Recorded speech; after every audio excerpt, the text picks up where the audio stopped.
I leave the 2 ready. Now I'm on the 8. So we're going to go back to your tables and do this in just a moment.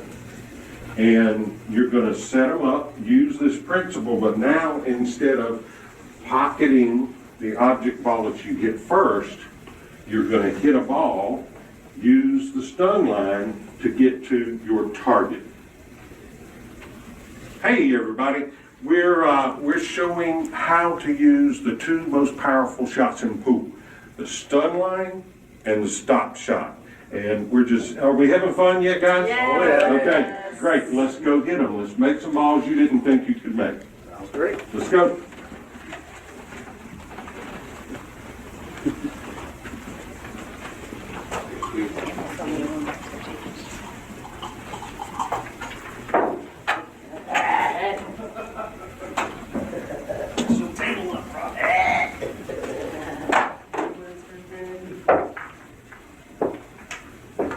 How you set this up is you want to pocket 15 ball, and you know you got to use this stun line, okay?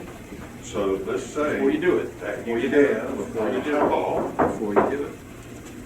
right here, but you can't get to it There's your stun. because you can't shoot the 15 straight in This is Karen with because This is Karen with the National Billiard Academy at Break Time Billiards in Wilmington, North Carolina, and this has been a live update from the Intensive Pool Clinic.